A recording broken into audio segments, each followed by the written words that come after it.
কোন সময় 100 হয়, কোন সময় দেখা যায় 200 কেজি হয়, তো কোন আপনারা সময় 50 কেজি হয়। এই হিসেব আছে, কোনো হিসাব নেই। ইলিশ খেতে হলে অবশ্যই কিন্তু আমাদের এই বরিশালে আসতে হবে। আমাদের বিভাগ বরিশাল, জেলা পটুয়াখালী, উপজেলা রাঙ্গামালী। আমি বর্তমানে দাঁড়িয়ে আছি নিচকাটা ভাঙ্গা খাল। আসসালামু আলাইকুম এভরিওয়ান। তো আপনারা সকলে কেমন আছেন? আমি আল্লাহর রহমতে অনেক অনেক ভালো আছি।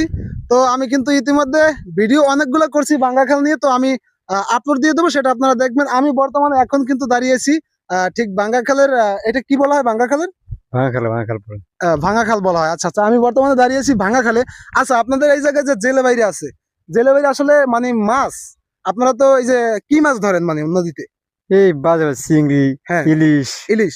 আচ্ছা হ্যাঁ, আচ্ছা আচ্ছা, মানে আপনারা বাজে পদের মাছ এই জায়গায় ধরেন আর ইত্যাদি। কি। হ্যাঁ, ইত্যাদি। আচ্ছা আচ্ছা আচ্ছা। তো এখানে হচ্ছে আপনারা এখন বর্তমানে দেখতে পাচ্ছেন আমার পিছনে হচ্ছে কিন্তু সারিবদ্ধভাবে এখানে কিন্তু ট্রলার সেট করা। তো এগুলো হচ্ছে সব জেলেদের ট্রলার। হ্যাঁ, জেলেদের। আর জেলে ব্যতীত তো আর কোনো ট্রলার নাই এই জায়গায় নাকি? না, না, না। আচ্ছা আচ্ছা। তো আপনারা আপনাদের সাপ্তাহিক আয়ের মধ্যে মানে যেমন দেখা যাচ্ছে আজকে শনিবার, শনিবার থেকে শুরু করে শুক্রবার পর্যন্ত আপনারা কত কেজি মাছ পেয়ে থাকেন? কোন সময় 100 হয়, কোন সময় দেখা যায় 200 কেজি হয়, তো কোন আপনারা সময় কি 50 কেজি হয়। এই হিসেব আছে, কোনো হিসাব নেই। এখন বোঝা গেছে তো ভালো লাভবান? হ্যাঁ। হ্যাঁ, ভালো লাভবান, তাই তো? হুম। আচ্ছা আচ্ছা। তো এখন হচ্ছে আপনারা শুনতে পেলেন যে আসলে মাছের বাংলাদেশে কিন্তু পদ্মা ইলিশ আমাদের হচ্ছে জাতীয় মাছের নাম ইলিশ। এটা আপনারা অনেকে জানেন কি, সরি এটা ভুল বলছি, আপনারা সবাই জানেন। তো সবাই এটা জানেন আশা করি।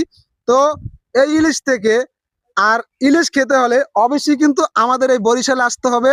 আমাদের বিভাগ বরিশাল, জেলা পটুয়াখালী, উপজেলা রাঙ্গামালী। আমি বর্তমানে দাঁড়িয়ে আছি নিচকাটা ভাঙ্গা খাল।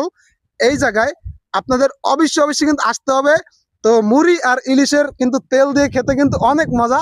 আপনারা এটা খেতে হলে কিন্তু অবশ্যই বরিশাল পোর্টে আমাদের চলে আসবেন। তো বরিশালে এসে আপনারা কিন্তু মুড়ি, ইলিশ ভাজা এবং ইলিশ পান্তা এগুলো কিন্তু খুব ভালোভাবে খেতে পারবেন।